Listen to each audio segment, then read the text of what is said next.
Guys, I have a surprise for all four of you. You do? Yes, I have a very nice surprise for all of you and all the fans that are watching. आज सऊद शकील ने world cup में पाकिस्तान के लिए debut किया. आज एक और बड़ा खास डेब्यू है हमारे पास फॉर ए स्पोर्ट्स. आज ए स्पोर्ट्स के लिए डेब्यू कर रही हैं Zainab Abbas and we've got her live who's got Shadab Khan with her in Hyderabad. It's over to you, Zainab. Thank you so much, Fakhar. I'm sure you guys are having an absolute blast at the pavilion. So, hello from my side to everybody. And I've got with me someone very special, Shadab Khan. Shadab, rhythm की बात हुई थी कि शादाब खान का rhythm जो है बहुत ज़रूरी है कि वापस आए. आज कुछ नज़र भी आया बॉलिंग में और बैटिंग में भी आपने कुछ रन्स किए, तो थोड़ा कॉन्फिडेंस मिला है. बिस्मिल्लाहिर्रहमानिर्रहीम. मुझे लगता है ये बैटिंग की वजह से थोड़ा रिदम, और क्योंकि आप जब एज ए ऑलराउंडर खेलते हो तो आपके पास अगर दोनों अपॉर्चुनिटी आती हैं तो क्योंकि मैंने बैटिंग में जब टाइम गुजारा मिडल में तो ऑटोमेटिकली वो कॉन्फिडेंस आपका बूस्ट होता है. और बॉलिंग में अल्हम्दुलिल्लाह जिस तरह के हाथ से निकल रहा था, जो मेरा कॉन्फिडेंस है या फीलिंग है वो इम्प्रूव होती जा रही हैं और इंशाल्लाह आने वाले मैचेस में और ज़्यादा इम्प्रूव होंगे. आपकी और बाबर की क्या डिस्कशन हो रही थी जब बॉलिंग हो रही थी? क्योंकि मुझे लगता था कि जो जिस तरह के मेरे लास्ट 2-3 ओवर हो गए थे तो मैंने बाबर को ये बोला था कि जिस तरह मुझे फ़ील आ रहा है हाथ से निकल रहा है तो इधर ही फिनिश हो जाए. लेकिन एज ए कैप्टन उसके क्योंकि वो बहुत बड़ी इमेज सोच रहा होता है तो उसने कहा कि नहीं अभी नहीं, तो इस वजह से. ओवरऑल पाकिस्तान की परफॉर्मेंस अगर देखी जाए तो शुरुआत में कुछ विकेट्स गिरी लेकिन फिर एक सॉर्ट ऑफ कमबैक किया पाकिस्तान ने to take the team to 286. जी बिल्कुल. देखें, टीम गेम है, ये नहीं है कि सिर्फ टॉप 3 परफॉर्म करेंगे, ऐसा नहीं है. जब क्योंकि आज टॉप 3 ने कुछ नहीं किया लेकिन जो हमारा मिडल ऑर्डर या लोअर ऑर्डर था उसने चिप इन किया और परफॉर्मेंस दी. यही टीम गेम की ब्यूटी है और यही हमारे काफ़ी प्लेयर्स भी जितने हैं जो अब 2 साल से हम लोग खेल भी रहे हैं, ऐसी परफॉर्मेंसेज आती रही हैं इन एंड आउट, लेकिन वो कंसिस्टेंट होनी चाहिए. क्योंकि मुझे लगता है कि अगर कंसिस्टेंट होंगी तो हमारे टॉप 3 पे भी प्रेशर कम होगा और मेरे ख्याल से वो ज़्यादा फेयरलेस अप्रोच के साथ खेलेंगे. तो ये चीज़ें अगर हम कंसिस्टेंटली मिडल ऑर्डर या लोअर ऑर्डर परफॉर्म करता रहेगा तो उन पे भी प्रेशर आता रहेगा और उनसे प्रेशर कम भी होगा.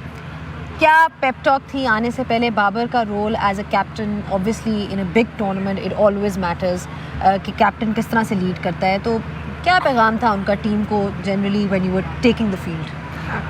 कुछ ऐसा स्पेशल नहीं था. देखिए, मेरे ख्याल से सब प्लेयर्स को पता भी है, लेकिन बाबर भी बात करता है कि जो चीज़ आपके हाथ में आ जाए उसको जाने नहीं देना चाहिए. और वही बात सिंपल बात हुई और प्लेयर्स को भी पता है. मेरे ख्याल से वैसे भी जो जितनी ज़्यादा क्रिकेट हो रही है, हर दूसरे दिन मैच होता है, तो क्योंकि हम इमोशनली कौम है, नेशन ऐसी है हमारी, तो हमारे इमोशन भी अप एंड डाउन होते रहते हैं परफॉर्मेंस के लिहाज से. तो मुझे लगता है कि एज ए प्लेयर या एज ए प्रोफेशनल मैं ये पिछले कोई 6-7 महीने या साल से सीख रहा हूँ, क्योंकि क्रिकेट इतनी ज़्यादा है कि आप हर रोज़ परफॉर्म नहीं कर सकते और हर रोज़ आप बुरी परफॉर्मेंस भी नहीं दे सकते. तो कंसिस्टेंट रहना चाहिए सोच के हिसाब से भी और परफॉर्मेंस के हिसाब से कोशिश की जाए कि कंसिस्टेंट होना चाहिए. अगर नहीं भी होती लेकिन सोच के हिसाब से कंसिस्टेंट बहुत ज़रूरी है, क्योंकि नेक्स्ट मैच का या जो हिस्ट्री होगी पास्ट मैच का आप सोच के खुद पर प्रेशर डालते हैं. करंट मोमेंट को एंजॉय करने की कोशिश कीजिए चाहे जो मर्ज़ी हो, क्योंकि ऐसा नहीं है कि आप या हर रोज़ परफॉर्म करोगे या हर रोज़ आप परफॉर्म नहीं करोगे. और यही लाइफ का भी असूल है, हर रोज़ लाइफ एक जैसी नहीं रहती. तो हमारी यही कोशिश होती है कि जो हमारे मेंटल स्ट्रेंथ है वो या मेंटल सोच है वो कंसिस्टेंट होनी चाहिए. लास्टली जाते जाते ये बता दें, अगला मैच पाकिस्तान का श्रीलंका के अगेंस्ट है, which is obviously a huge game. Every game is a huge game actually world cup में, लेकिन अभी आप मिले भी थे एशिया कप में, so you are quite aware of what their team is like. तो क्या प्लानिंग है उस लिहाज से उस मैच के लिए, या प्लानिंग के अलावा अगर आप आज के मैच को देखते हैं तो what are the areas that you feel that Pakistan can actually improve on going into the next game? हाँ, मुझे लगता है कि जो बैटिंग में हमारे सेट जो जितने भी बैट्समैन सेट हुए हैं वो लंबा नहीं गए, वो लंबा जाना चाहिए, क्योंकि जैसी पिचेस हैं जैसी कंडीशन है और हमारे आज 2 या 3 टाइम ऐसा हुआ कि हम बैक टू बैक विकेट मिली हैं. हमने दे दी हैं। तो मुझे लगता है वो चीज़ें अगर हम इम्प्रूव करें और जो सेट हो जाता है ऐसी कंडीशन पे वो छोड़े नहीं, क्योंकि नए बैट्समैन के लिए स्टिल जैसी मर्जी कंडीशन हो मुश्किल होता है।